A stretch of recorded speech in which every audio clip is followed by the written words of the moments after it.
Louange à Allah qui, par son bienfait, inspire et facilite aux serviteurs l'accomplissement des actes d'adoration. Par sa miséricorde infinie, accepte ces adorations malgré leurs imperfections. Et par sa grâce incommensurable, les rétribue de la meilleure des rétributions. Je témoigne qu'en toute vérité, nul autre en dehors d'Allah ne mérite d'être adoré. Le très miséricordieux, le dur en punition. Et je témoigne que Muhammad, à lui le salut et la paix, est le serviteur d'Allah et son envoyé, son élu de parmi toute sa création. Paix, bénédiction et salut d'Allah sur lui, ainsi que sur sa noble famille, ses généreux compagnons et tous leurs suiveurs dans le bel agir jusqu'au jour de la résurrection. Suite à quoi, frères dans la foi, en ces périodes difficiles de hausse des prix, de pénurie de carburant et cherté de la vie, tout comme en tout lieu et en tout temps, la meilleure attitude à adopter n'est autre que la crainte d'Allah le Tout-Puissant, l'observation rigoureuse de ses commandements. À cela je nous exhorte permanemment. On connaîtra alors une bonne issue ici-bas et au jour du jugement. Le Très-Haut affirme: quiconque craint Allah, il lui accordera une issue favorable et pourvoira sa subsistance par des voies sur lesquelles il ne comptait pas. Sourate 65, versets 2 et 3. Serviteur d'Allah, accomplir une bonne œuvre est une grâce d'Allah, mais parvenir à ce qu'elle soit acceptée par Allah et se maintenir ensuite sur la droiture est une grâce plus immense encore. Après donc avoir œuvré en bien, en respectant toutes les conditions de son acceptation par la grâce d'Allah, c'est-à-dire avec foi et piété, sincérité envers Allah et conformité aux enseignements du messager, à lui le salut et la paix. Quel est le comportement à observer afin que l'acceptation de cette œuvre par Allah soit effective, Inch'Allah? Ou même, quels sont les signes qui indiqueraient qu'Allah est accepté de nous? Premièrement, il faut trouver son œuvre insignifiante et ne pas s'en vanter. En effet, il ne faut jamais surestimer ses œuvres en pensant qu'on en fait énormément, car quelles que soient les bonnes œuvres qu'on puisse faire, on ne saurait jamais remercier à sa juste valeur le plus petit des bienfaits qu'Allah nous a donnés. N'oublions pas aussi que l'adoration des adorateurs n'augmente rien à Allah, tout comme la transgression des transgresseurs ne réduit rien à Allah. Dans le récit transcendant rapporté par Muslim, Allah le Très-Haut dit: ô mes serviteurs, si du premier au dernier d'entre vous, hommes comme djinns, aviez la piété du plus pieux d'entre vous, cela n'aurait rien augmenté à mon royaume.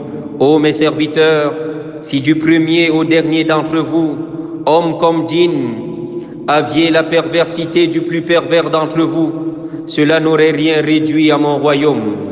Après avoir ordonné au prophète, à lui le salut et la paix, d'immenses commandements, Allah le Très-Haut lui dit: et ne donne pas dans le but de recevoir davantage. Sourate 74, verset 6. C'est-à-dire, ne surestime pas tes œuvres, comme l'a signifié Hassan al-Basri. Et certes, parmi les choses qui nous aident à ne jamais surestimer nos œuvres et nous en vanter, on note le fait de connaître véritablement qui est notre Seigneur Allah, ses noms sublimes, ses attributs parfaits et ses actes infiniment sages. Être conscient de ses bienfaits sur nous et se rappeler toujours de nos péchés et nos manquements.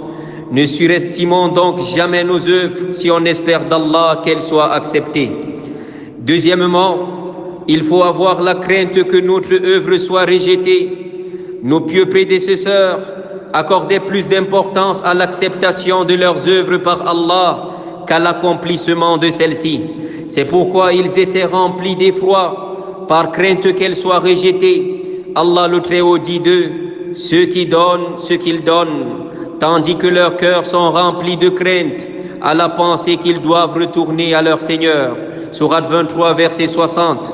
L'imam at-Tirmidhi et bien d'autres rapportent du messager d'Allah, à lui le salut et la paix, qui explique ce verset en disant qu'il s'agit de ceux qui jeûnent, accomplissent la prière, font des aumônes, mais craignent que cela ne soit pas accepté d'eux.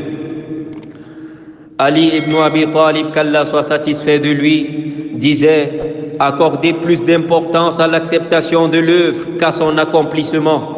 n'avez-vous pas entendu la parole d'Allah le Très-Haut disant « Allah n'accepte que de la part des pieux » Sourate 5, verset 27. Troisièmement, il faut espérer en Allah et multiplier les invocations en vue de l'acceptation de l'œuvre. En effet, la crainte de voir l'œuvre rejetée à elle seule ne suffit pas. Il faut joindre à elle son corollaire, à savoir l'espoir de l'acceptation de l'œuvre, afin d'équilibrer. Car si la crainte est exagérée, on risque de sombrer dans le désespoir et la frustration. Et si l'espoir n'est pas modéré, on risque de sombrer dans la suffisance et le fait de se sentir à l'abri du stratagème d'Allah. C'est pourquoi l'assemblage des deux est indispensable. Et cela se concrétise donc en invoquant Allah le Tout-Clément d'accepter notre œuvre, comme l'ont fait Ibrahim et Ismaïl, Abraham et Ismaël, à eux le salut et la paix. Lorsqu'ils construisaient la Kaaba, le Très-Haut dit, et quand Abraham et Ismaël élevaient les assises de la maison, ils dirent, ô notre Seigneur, accepte ceci de notre part, car c'est toi l'audient, l'omniscient. Sourate 2, verset 127. Quatrièmement, multiplier al-istighfar, c'est-à-dire l'imploration du pardon d'Allah après l'accomplissement de l'œuvre. En fait, quel que soit notre désir de parfaire nos actes d'adoration, nous demeurons des êtres faillibles, remplis de défauts et de manquements.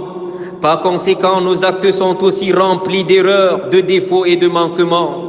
C'est pourquoi il faut implorer abondamment le pardon d'Allah à la fin de nos œuvres, pour combler leurs lacunes et comme pour dire « Ô Allah, accepte mon œuvre par miséricorde de ta part malgré son imperfection ».